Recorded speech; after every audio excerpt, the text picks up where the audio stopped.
Hamas से 8 जगहों पर चल रही खूनी जंग, 500 से अधिक ठिकाने कर चुके तबाह। इजरायली सेना का बयान, इजरायल यरूशलेम से अपना दावा छोड़ने को राजी नहीं है। इजरायल और मिस्र के बीच में गाजा पट्टी है, इस पर फिलहाल हमास का कब्जा है। यह इजरायल विरोधी समूह है। हमास के ताबड़तोड़ रॉकेट हमलों के बाद इजरायल का एक्शन भी जारी है। खबर है कि इजरायल की सेना ने हमास के खिलाफ भी अब हमले तेज करने की तैयारी कर ली है। इधर इजरायल को अमेरिका राष्ट्रपति जो बाइडेन का भी साथ मिल गया है। आंकड़े बता रहे हैं कि इस संघर्ष में अब तक 600 से ज्यादा इजरायली नागरिक और हमास में 500 जान गंवा चुके हैं। कई एशियाई एयरलाइनों ने देश में सुरक्षा स्थिति का हवाला देते हुए इजरायल के लिए अपनी उड़ानें रद्द कर दी हैं। चीन और इजरायल के बीच उड़ान भरने वाली एकमात्र चीनी एयरलाइन हैनान एयरलाइंस ने सोमवार को शंघाई और तेल अवीव के बीच उड़ानें रद्द कर दी, जबकि कैथे पैसिफिक ने भी मंगलवार को हांगकांग और तेल अवीव के बीच अपनी उड़ान रद्द कर दी। हमास के आतंकियों ने इजरायल में ऐसा कत्लेआम किया कि देखने वालों की रूह कांप गई।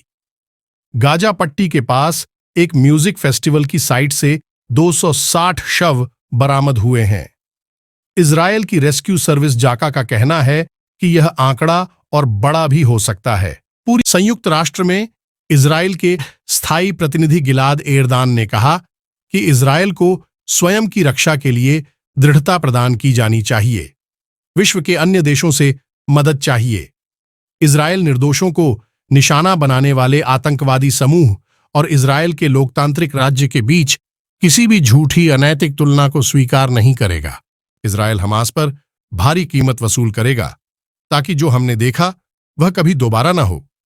हमने अतीत में कठिनाइयों का सामना किया है। हमने हमेशा अपनी चुनौतियों पर विजय पाई है और आज भी इससे कुछ अलग नहीं होगा। इजरायल जवाबी हमला करेगा और इजरायल विजयी होगा। अब हमास के खात्मे का वक्त, बोला इजरायल। भारत का साथ चाहता है इजरायल। भारत में इजरायल के राजदूत नाओर गिलोन ने संवाददाताओं से बातचीत के दौरान आरोप लगाया कि इन हमलों के पीछे ईरान का हाथ है और उसने ही हमास को हथियारों की आपूर्ति की। गिलोन ने कहा कि उनके देश को हमारे भारतीय मित्रों के बहुत मजबूत समर्थन की आवश्यकता होगी।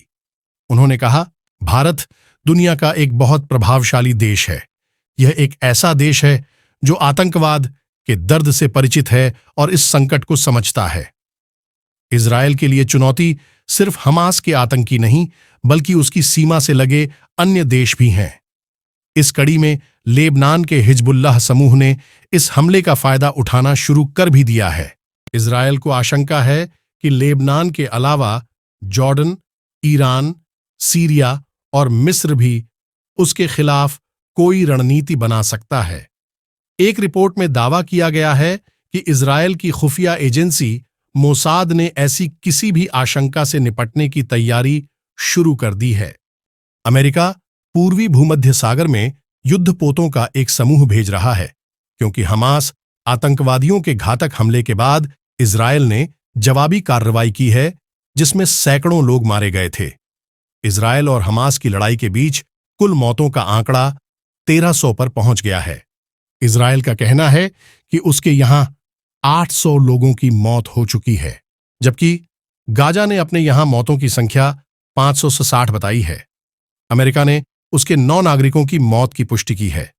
इजरायल और हमास की लड़ाई के बीच तेल अवीव स्थित भारतीय दूतावास के मुताबिक इजरायल में 18,000 भारतीय रह रहे हैं। फिलहाल वो सभी सुरक्षित हैं।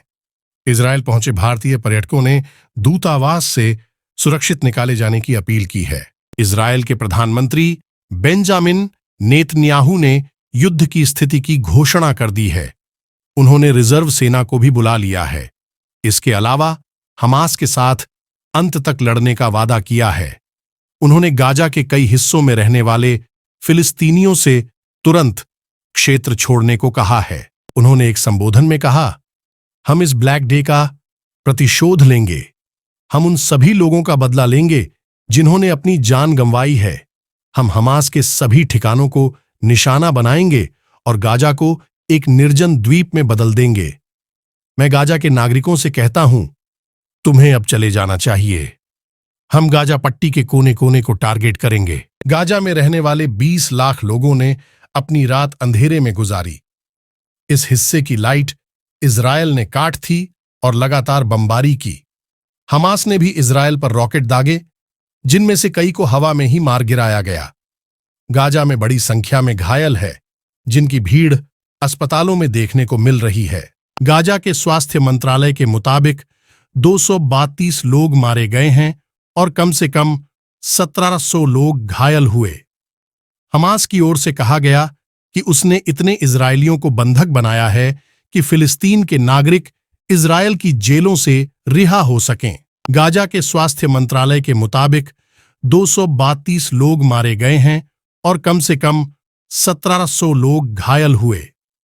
हमास की ओर से कहा गया कि उसने इतने इजरायलियों को बंधक बनाया है कि फिलिस्तीन के नागरिक इजरायल की जेलों से रिहा हो सकें। इजरायल वायुसेना के अनुसार वायुसेना ने 3 मंजिला मुख्यालय और हमास के वरिष्ठ नौसैनिक बल मोहम्मद काश्ता से जुड़े मुख्यालय पर भी हमला किया। इजरायल पर हुए हमास के रॉकेट हमले में 900 से अधिक लोगों की मौत हो गई है।